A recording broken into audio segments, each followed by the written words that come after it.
Hello guys, Shri Swami Samarth. आज आपण बनवणार आहे कच्च्या कैरीची चटणी। तर बघा, मी अशा 3 कच्च्या कैऱ्या घेतलेल्या आहे। ह्या जवळपास 300 ग्राम आहेत आणि याला छान असं सोलून घ्यायचं आहे आपल्याला, म्हणजे हिरवी साल पूर्ण काढून टाकायची आहे। आणि ह्या पांढऱ्या गराचे आपल्याला छान बारीक तुकडे करायचे आहेत अशा प्रकारे।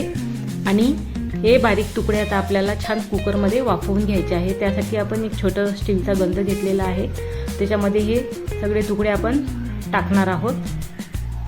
आणि म्हणजे थोडासाही पाण्याचा वापर न करता आपण हे शिजवणार आहोत। तर बघा, असं कुकरमध्ये खाली एक छोटीशी प्लेट वगैरे काय ठेवायची ते ठेवायची। त्यानंतर पाणी न टाकता कैऱ्या ठेवलेल्या आहेत, त्याच्यावर झाकण ठेवलेलं आहे आणि याला आपण छान आता 4 शिट्ट्या होऊ देऊ। बघा, 4 शिट्ट्या झाल्यानंतर हे अशा प्रकारे मऊसूत झालेलं आहे, तुम्हाला दिसून येईल। छान गाळ शिजलेली आहे ही आपली कैरी। आता ही आपल्याला थोडीशी गार होऊ द्यायची आहे आणि नंतर मग हे छान मिक्सरमधून काढून घ्यायची आहे बारीक करून। तर बघा, ही अशा प्रकारे छान गाळ शिजलेली आहे। याच्यात जे पाणी दिसत आहे तुम्हाला, हे कैरीचंच पाणी आहे। मी यात एकही थेंब पाणी यूज केलेला नाही आहे। बघा, आता हे छान गार झालेलं आहे आणि मी हे मिक्सरमधून छान वाटून घेत आहे। एकदम स्मूथ अशी पेस्ट तयार करून घ्यायची अशा प्रकारे। बघा, ही छान पेस्ट आता आपण एका पातेल्यामध्ये काढून घेऊया। आता हे पातेल्यामध्ये काढल्यानंतर बघा, तुम्हाला दिसून येईल छान आता ही पेस्ट आपली तयार झालेली आहे। याच्यामध्ये एकही थेंब पाणी नाही आहे। आता ही साखर, जेवढी कैरी होती तेवढ्याच मापाची आपल्याला ही साखर याच्यामध्ये घ्यायची आहे। म्हणजे 300 ग्राम माझी कैरी होती, मी 300 ग्रामच साखर इथे घेतलेली आहे आणि ही छान आपल्याला मिक्स करून घ्यायची आहे।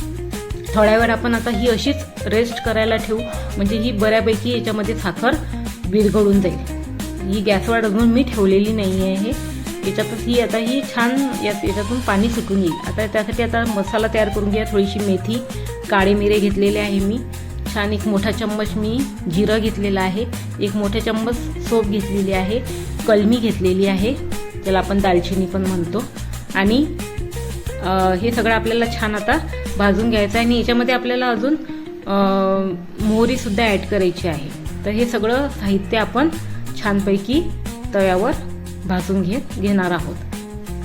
तर बघा, हे आपल्याला छान जास्त जळू द्यायचं नाही आहे। छान हे थोडंसं तळतळायला लागलं, यातली मोहरी जराशी तळतळायला लागली की आपलं मिश्रण तयार झालं असं आपण समजू। बघा, ही मोहरी सुद्धा आपण मी याच्यामध्ये ऍड केलेली आहे।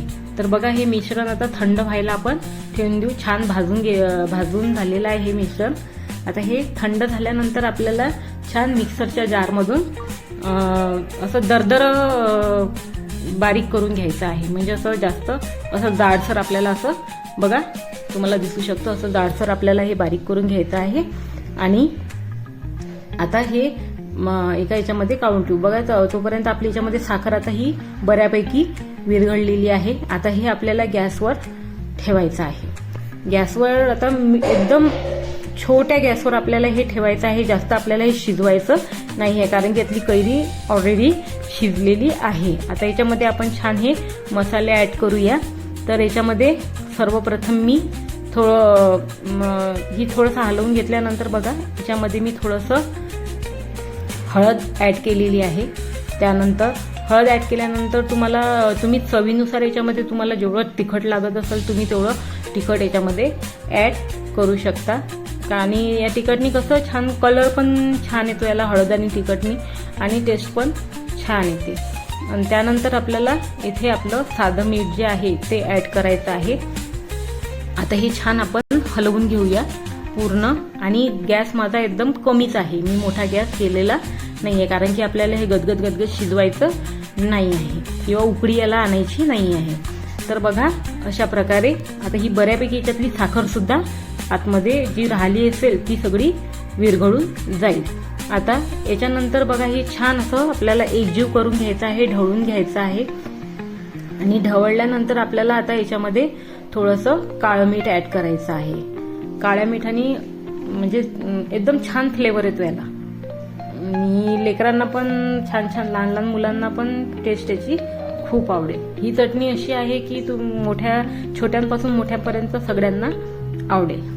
तर बघा, आता मी तो मसाला जो बारीक करून घेतलेला होता तो सगळा याच्यामध्ये आपल्याला ॲड करून घ्यायचा आहे। बघा अशा प्रकारे आता हे छान आपण मिक्स करून घेऊया। गॅस आपला बारीकच आहे, मोठा मी गॅस केलेला नाही आहे। बघा छान तुम्हाला दिसत असेल की छान कलर याचा आलेला आहे आणि दिसायलाही खूप टेस्टी आहे। आणि लहान लेकरांचं कसं आहे ना, एखादी वस्तू दिसायला चांगली असेल म्हणजे त्यांच्या मानाने ती खूप टेस्टी असते आणि ते खूप आवडीने खातात। तर ही दिसायलाही छान आहे आणि टेस्टी सुद्धा आहे छान, आणि सगळेच लेकरं याला छान आवडीने खाऊ शकतात। बघा मी गॅस बंद केलेला आहे म्हणजे आपली चटणी तयार झालेली आहे। तर बघा ही चटणी तुम्ही 1 वर्षभर एअरटाईट कंटेनरमध्ये जर तुम्ही भरून ठेवली तर 1 वर्षभर चालेल। अशी प्रकारे तुम्ही ती पराठ्यांसोबत सुद्धा खाऊ शकता किंवा तुम्ही कचोरी, समोसा, पाणीपुरी याच्यासोबत सुद्धा खाऊ शकता। तुम्ही बघू शकता याचं टेक्स्चर किती छान आलेलं आहे।